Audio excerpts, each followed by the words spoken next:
Bonjour, je suis content de te retrouver, très content,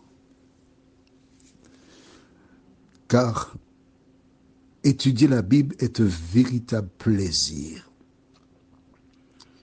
Mais lire la Bible est une chose, mais l'étudier, voir le contexte et tout ce qu'il y a autour, c'est fondamental.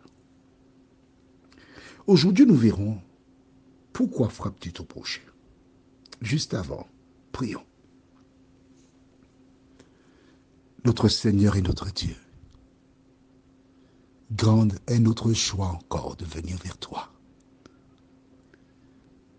Grande est notre joie de prendre le temps pour analyser, comprendre des faits qui prennent place dans ce monde. Seigneur, alors que nous étudions la parole, que le Saint-Esprit continue de nous éclairer.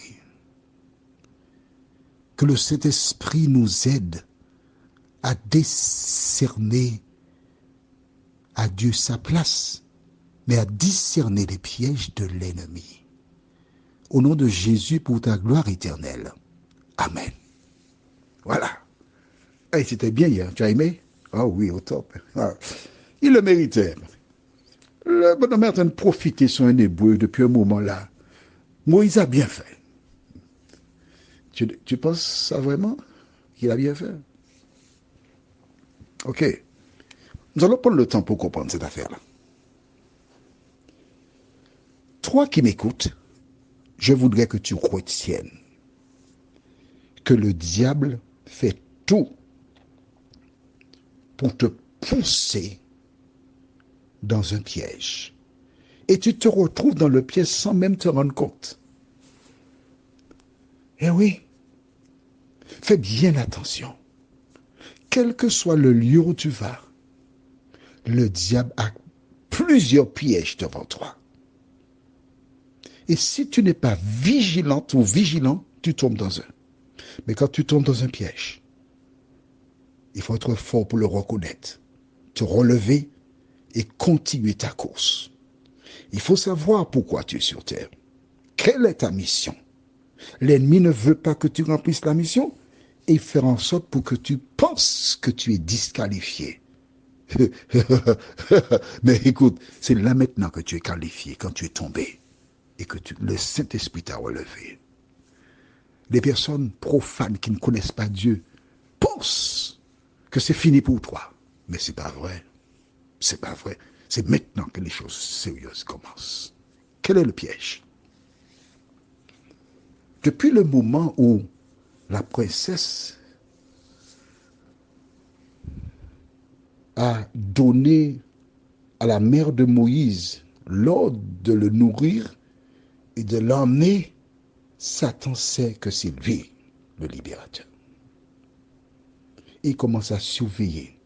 Il commence à surveiller Moïse. Il commence à surveiller. Ça me fait penser un jour, nous habitions François à la Martinique. Et mon père allait chez quelqu'un et il m'a emmené avec lui. Il m'a dit, écoutez, là, il y a des porcs en liberté, fais attention de ne pas marcher sur les côtes de porc. Il dit, oui, papa.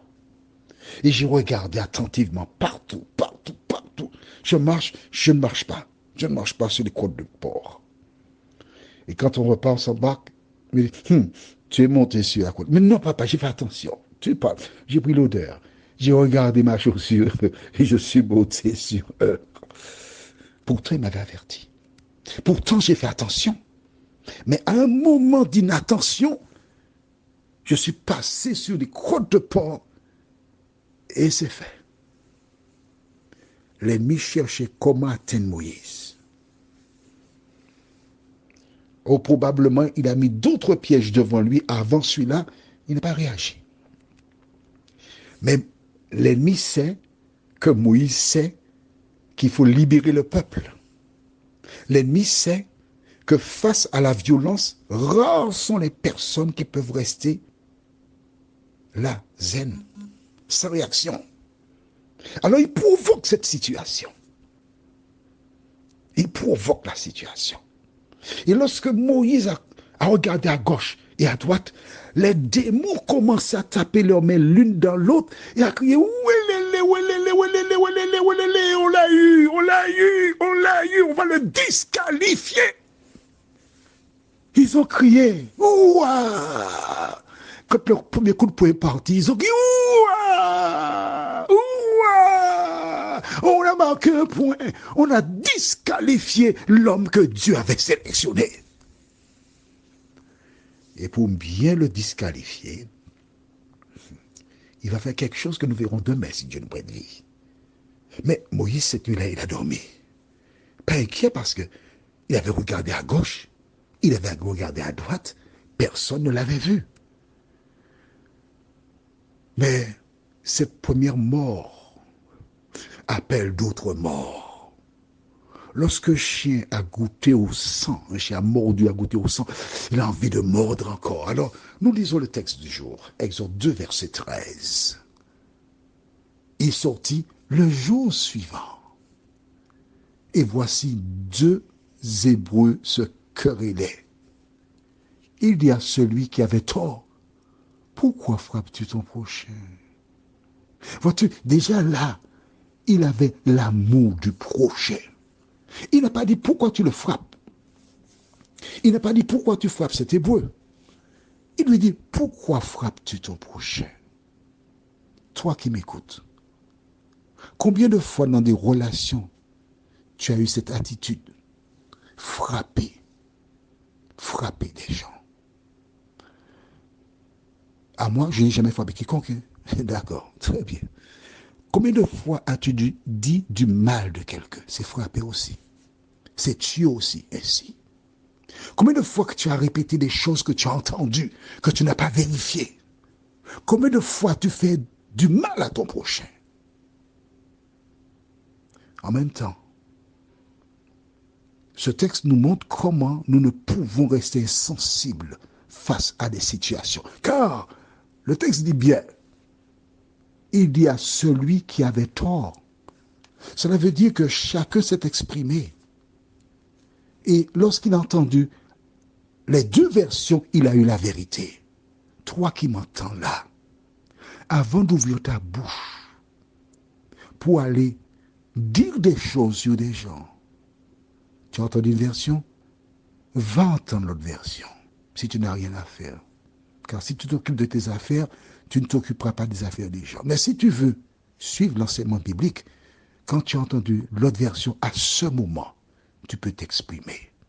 Mais quand tu prends parti, parce que tu as été littéralement enivré par quelqu'un, tu es tombé dans le piège exactement comme beaucoup de personnes avant toi. Si tu dois intervenir, c'est pour amener le calme. C'est pour inviter celui qui a agi mal à reconnaître son erreur, à changer de conduite. C'est seulement en agissant de la sorte, oui, que tu es au service de Dieu. Mais si tu te contentes d'une version, tu es partisan. Et là, tu risques de perdre la vie éternelle parce que Jésus te donne un ordre. Va entre toi et lui seul. Entends la version. Et quand tu connais la vérité, ton devoir, c'est d'aider cette personne à revenir dans le droit chemin. Est-ce que c'est ce que tu fais actuellement? Dis-moi. Prions. Seigneur, à travers l'attitude de Moïse, pendant qu'il était en Égypte, nous découvrons que c'était un défenseur de la justice et de la vérité. Invitant celui qui est coupable à revoir sa position. Seigneur, de nous aider, nous aussi, à avoir la même attitude. Travailler au salut de celles et ceux qui se trouvent en difficulté. Trop souvent, nous nous cachons, nous refusons de faire le devoir de tout chrétien. Mais Seigneur, si la personne innocente, acculée, se suicide tu nous demanderas des comptes. Alors aide-nous à agir selon la parole, nous t'en prions. Au nom de Jésus et pour ta gloire éternelle. Amen. Je te souhaite une bonne journée et me tarde de te retrouver demain pour la suite. À demain, si Dieu le veut.